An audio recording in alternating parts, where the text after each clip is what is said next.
Welcome back, guys. This is Mr. Hyatt on the Chapter 14 APES lecture. We left off talking about the fact that aging populations can decline rapidly. Moving on to ways that we could slow human population growth. Remember, the growth rate is already declining, but because of the numbers, we're still adding people. We're still adding 300,000 people to the planet every day. So what could we do to slow that growth? What could we do to cut that 300,000 down? We could reduce poverty, we could empower women, and we could like broaden and cheapen and improve family planning strategies. So sometimes that includes birth control, things along those lines. Reducing poverty, we've seen several times across the planet where that helps to slow population growth. Empowerment of women, that's something that I investigated a ton as a young man, as a young adult. I sort of bristled at that, and I was like, well, why is it that empowering women helps slow population growth? Why isn't it that empowering men helps slow population growth? And I was really blown away at what we see when we support the economic development of young women, when we provide young women ways to provide for their family. It's not just that they have less idle time to sit around and get pregnant. It's that when women contribute to and women drive the economy, population growth is just one of those things that goes along for the ride, and it just ends in fewer births. And so it's it's really deep and powerful stuff, but it takes a really long time to maybe not a long time to understand it. It just takes some digging and takes some openness, and that was something that certainly I, as a young man, struggled with, and something that I definitely see now as an adult. So, the demographic transition is something that a few years ago was really heavily emphasized on the APES exam. It seems to be less emphasized today, but it's this description of how a country goes from completely undeveloped to completely developed, and even with a shrinking population. So we see steps along the process, and we see commonalities amongst those stages. So make sure that you look at the different phases. There are 5 phases to the demographic transition. So make sure that you understand what happens at each of those. Essentially, as you develop, per capita income rises, poverty declines, and populations grow more slowly.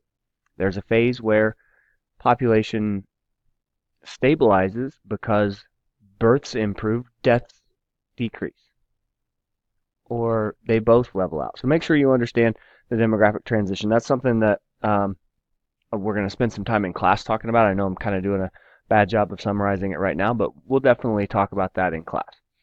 So what are the effects of urbanization on the environment? So we talked about the fact that 2/3 of the population will live in urban settings by 2050. Those are the estimates.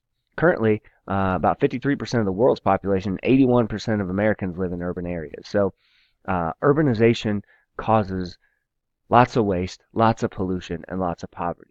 Most cities are not sustainable in terms of our consumption, in terms of our resource use. So there are important urban trends. Um, Definitely the people living in urban areas will continue to increase. We're still seeing people move from rural areas to urban areas. Um, the size and number of urban regions is increasing exponentially. Our cities are growing together, and they're getting much larger. And poverty is becoming increasingly urbanized in less developed countries.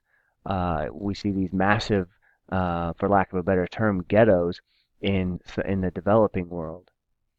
Um, so why do people move to cities? Well, typically they're looking for a better life.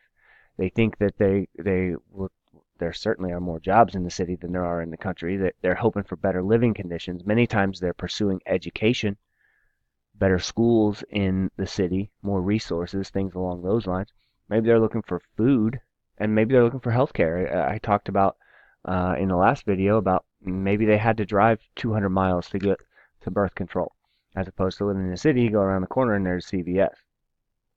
So other motivators: famine, deteriorating environmental conditions, and war. So your book really likes to talk about those environmental refugees. So definitely environmental refugees are going to tend to aggregate and gather in cities. So sprawl is a really big idea here. It's essentially, this is kind of a simplistic way to look at it, but it's basically that shopping malls and parking lots, and especially strip malls, things like that, replace farmers' fields. So essentially, we're talking about a really wide city. We're talking about cities that grow east to west, north and south, not vertically. Think about cities like Los Angeles versus New York. New York grows up, LA grows out. Denver grows up, Phoenix and Flagstaff and that whole area grows out. Dallas Fort Worth grows out.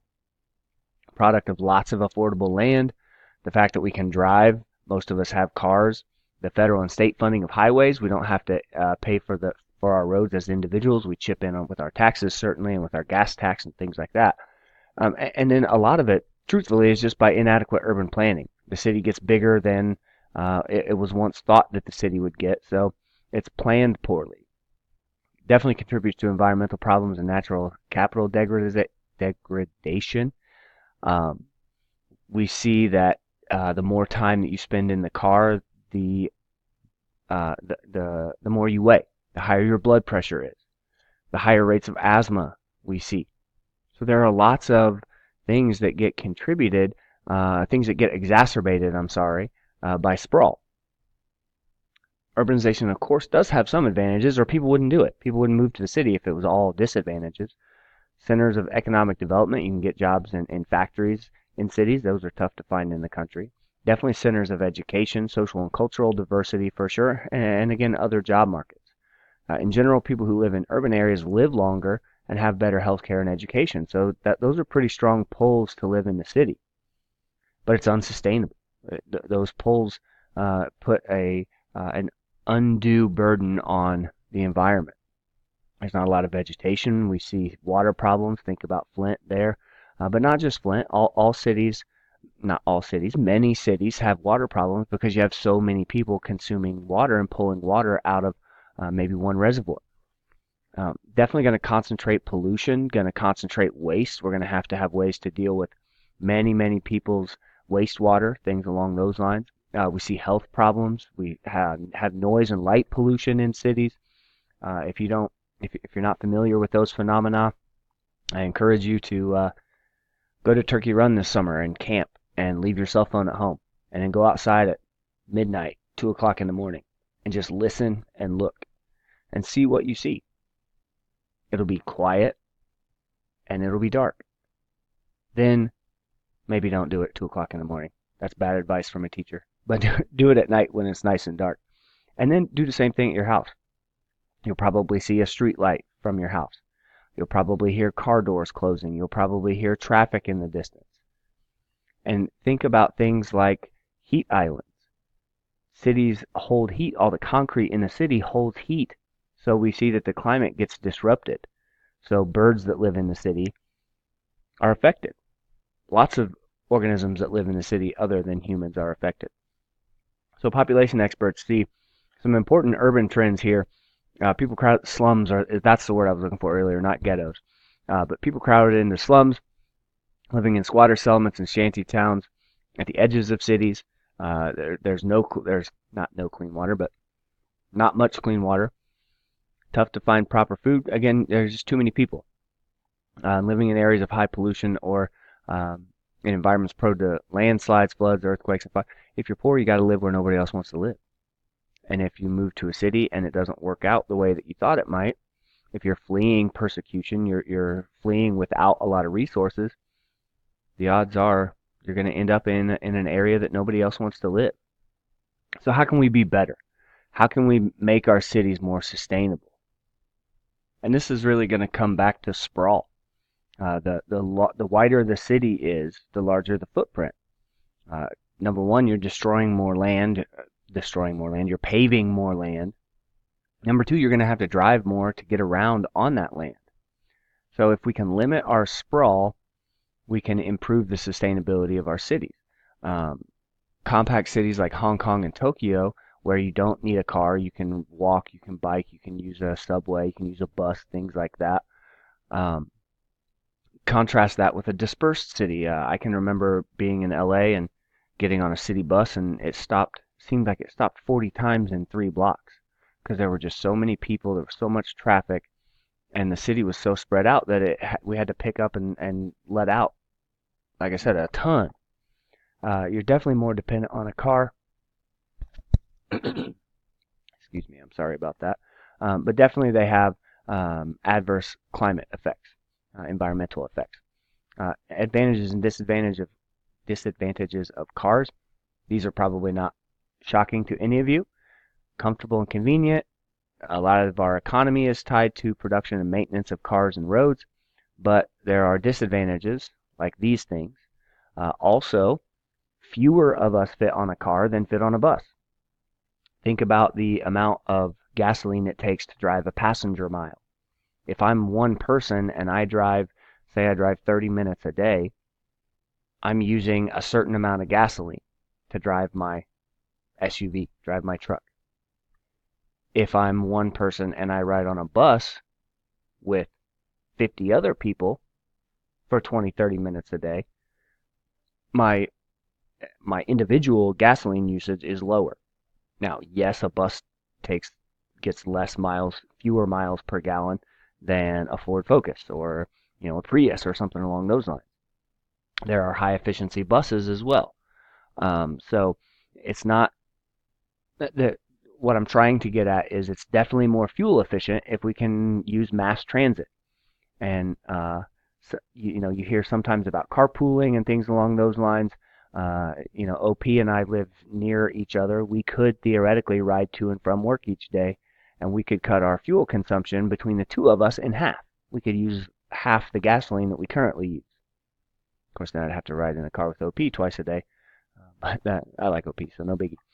So how can we discourage car use? Phase in full cost pricing, charging a tax that would offset some of those harmful effects. Could fund programs to educate people about why it is so important to carpool. You guys are all really intelligent people, so I'm sure you guys understand it, but others probably don't. And then we could finance mass transit, bike lanes, and sidewalks, those types of things. Again, we want to subsidize our future, not the past. We could raise parking fees in cities. There are examples of that being really effective. There's a major city in South America that tried that. I want to say Buenos Aires or one of those capitals in South America that just raised the prices drastically to park. So you could drive, but people couldn't afford to park, so they found other ways in. There are also, like in Mexico, sometimes during the summer, they make it so you can only drive every other day. If your license plate ends in an even number, you drive on Monday, Wednesday, Friday. If it ends in an odd number, you drive Tuesday, Thursday, Saturday. Something along those lines. So then you have to carpool and find alternatives. Toll roads help with reducing cars. And again, I kind of listed some of these alternatives, but they all limit our freedom. So again, it comes down to what is our priority? Is individual freedom our priority, or is sustaining the planet our priority? I think you know where most of us fall on that. If we make alternative modes of transportation available, that helps. If we do those bike rental things, if we have mass transit like buses and subways and things like that, we provide ways to break down and recycle and reuse waste, provide ways for people to grow a lot of their own food, vertical farming, and some of the alternative ag methods that we talked about. Those types of things help our city to be more sustainable. And then if we preserve surrounding land, we preserve green spaces in our existing cities, of course that's going to help the city be a little bit more sustainable. I'm going to wrap this video up. I've got maybe 3 or 4 slides left that I will roll into video 3.